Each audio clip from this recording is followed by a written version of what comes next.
বলছেন দক্ষিণ 24 পরগনা জেলায় যে 31টা সিট আছে একটা পারবে না, একটা নাকি তৃণমূল কংগ্রেস পাবে না।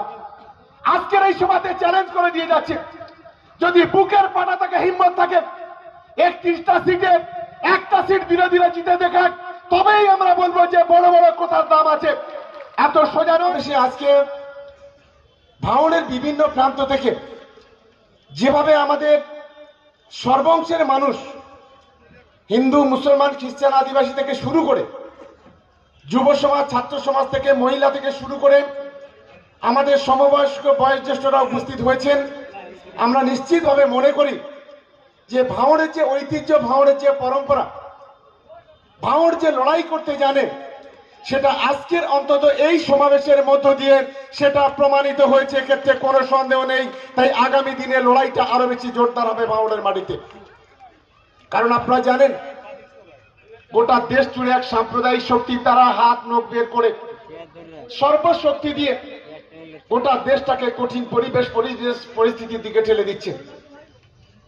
গোটা দেশ জুড়ে কিভাবে হিন্দু মুসলমানদের মধ্যে দাঙ্গা বাঁধানো যায়, গোটা দেশ জুড়ে কিভাবে মসজিদ ভাঙা যায়, মন্দির ভাঙা যায়, গির্জা ভাঙা যায়, গুরুদ্বার ভাঙা যায়, গোটা দেশটাকে কিভাবে হিন্দুদের রক্তে মুসলমানদের হাত লাল করা যায়, মুসলমানদের রক্তে হিন্দুদের হাত লাল করা যায়, দেশটাকে কিভাবে বিদেশের কাছে বিক্রি করে দিয়ে দেশের মানুষকে বিপদে পরিচালিত করা যায়, তার জন্য একটা গভীর চক্রান্ত, গভীর ষড়যন্ত্র আমাদের দেশের সরকার করছে। আর তার বিরুদ্ধে মমতা বন্দ্যোপাধ্যায় লড়াই করছেন। আমরা লক্ষ্য করছি লড়াইটা যখন রাস্তায়, মাঠে ঘাটে মমতা বন্দ্যোপাধ্যায় করছেন, তখন আমরা লক্ষ্য করছি কেন্দ্রীয় সরকার কখনো সিবিআই কে দিয়ে, কখনো ইডি কে দিয়ে, কখনো বিভিন্ন দপ্তরকে দিয়ে তৃণমূল কংগ্রেসকে কিভাবে দুর্বল করে দেওয়া যায়, মমতা বন্দ্যোপাধ্যায়কে কিভাবে কণ্ঠরোধ করে দেওয়া যায়, কিভাবে তৃণমূল কংগ্রেসের কর্মীদের কালিমালিপ্ত করা যায়, তার জন্য একটা গভীর চক্রান্ত, গভীর ষড়যন্ত্র করছে। আমাদের লড়াইটা হচ্ছে সেই জায়গায়।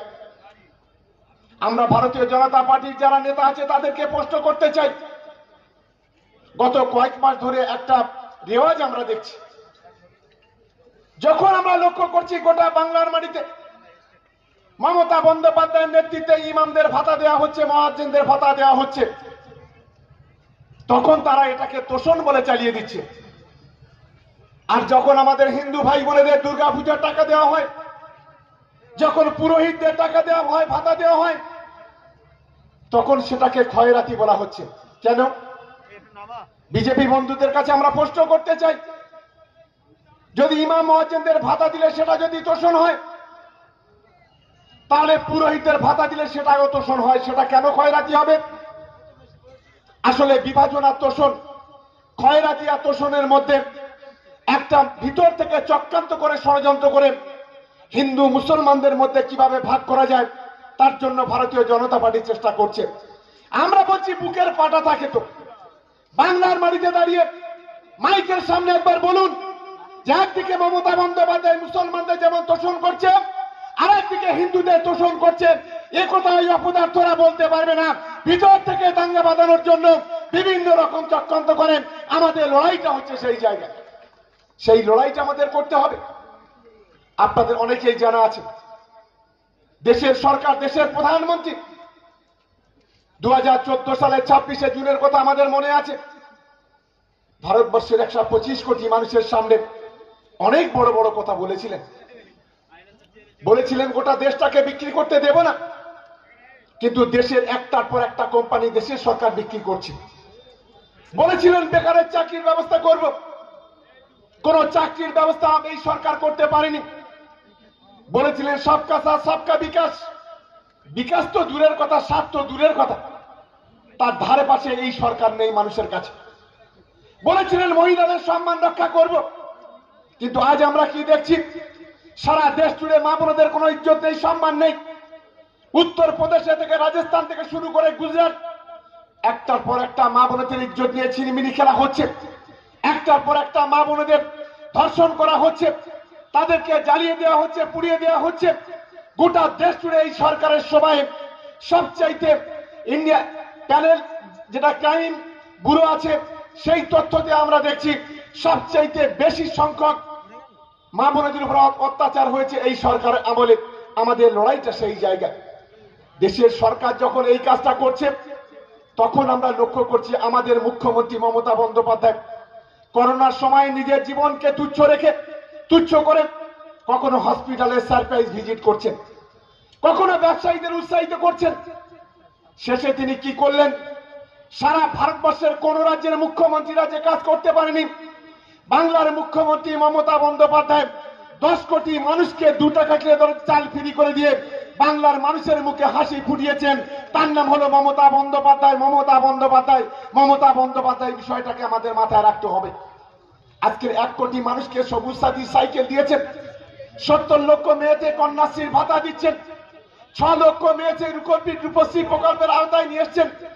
একটা মানুষ জন্মালে তার শিশুশ্রী প্রকল্প একটা শিশুকে, আর মরে গেলে সে সমব্যথী প্রকল্পের মধ্য দিয়ে তাকে ভাতা দেওয়ার ব্যবস্থা করেছে। গোটা রাজ্য জুড়ে শিক্ষা ব্যবস্থা, স্বাস্থ্য পরিকাঠামো, গোটা রাজ্য জুড়ে রাস্তাঘাটের উন্নয়ন, গোটা রাজ্য জুড়ে শ্মশান থেকে কবরস্থানের উন্নয়ন, গোটা রাজ্য জুড়ে বেকারের চাকরির ব্যবস্থা, আজকের গোটা বাংলার মানুষের মুখে হাসি ফুটিয়েছেন। ঠিক এই কাজটা যখন করছেন তখন আমরা লক্ষ্য করছি এই সাম্প্রদায়িক শক্তিগুলি তারা চক্রান্ত করে, ষড়যন্ত্র করে তারা নানান রকম ভাবে মমতা বন্দ্যোপাধ্যায়কে কালিমালিপ্ত করার চেষ্টা করছে। আমি আপনাদের কাছে অনুরোধ করতে চাই, ভোট যখন আসবে এই ধর্ম ব্যবসায়ীরা রাস্তায় নেমে পড়বে।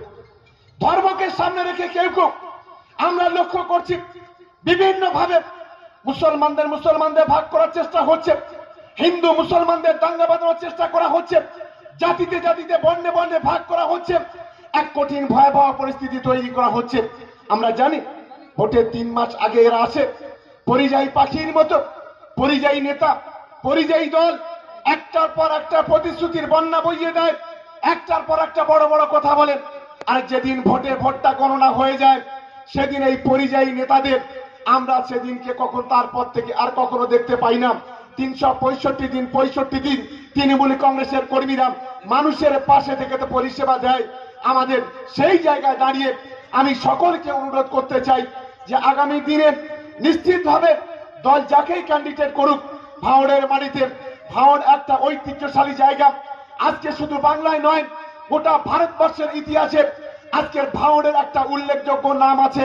আমি আপনাদের কাছে অনুরোধ করতে চাই, যারা বাংলার মাটিতে রক্তের ইতিহাস লিখতে চায়, যারা গোটা বাংলার মাটিতে কঠিন পরিস্থিতি তৈরি করতে চায়, আগামী দিনে তাদের কোনো জায়গা ভাওড়ের মাটিতে নেই। আপনারা ঐক্যবদ্ধ হয়ে শুধু ভাওড়, ক্যানিং থেকে সোনারপুর আমরা পাশাপাশি যারা আছি ঐক্যবদ্ধভাবে লড়াই করব। সাম্প্রদায়িক শক্তির কোন স্থান ভাওড় ক্যানিংয়ের মাটিতে নেই, দক্ষিণ 24 পরগনা নেই। সেই মানসিকতা নিয়ে এগোনোর কথা সবাইকে অনুরোধ করব।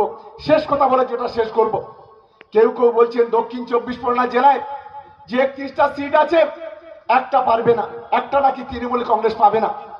আজকের এই সভাতে চ্যালেঞ্জ করে দিয়ে যাচ্ছে, যদি বুকের পাটা থাকে, হিম্মত থাকে, 31টা সিটে একটা সিট বিরোধীরা জিতে দেখাক, তবেই আমরা বলবো যে বড় বড় কথার দাম আছে। এত সোজা নয়। এই দক্ষিণ 24 পরগনা জেলার মানুষ যেভাবে সংগঠিত হয়েছে, 16 সালে 29টা সিট আমরা পেয়েছিলাম 31টার মধ্যে, 19 সালে আমরা 31টা লিড পেয়েছি, আর 21 সালে আমাদের লক্ষ্য 31টা সিট জিতে তৃণমূল কংগ্রেসের তৃতীয়বারের জন্য মমতা বন্দ্যোপাধ্যায় মুখ্যমন্ত্রী হবে বাংলায়, আর তার প্রধান কারিগর হবে দক্ষিণ 24 পরগনা জেলার মানুষ। সেই ইতিহাস আমাদের তৈরি করতে হবে। সেই মানসিকতা নিয়ে সকলে ফিরবেন। এই কথা বলে সবাইকে ধন্যবাদ, নমস্কার, প্রণাম, সালাম, শ্রদ্ধা, ভালোবাসা জানিয়ে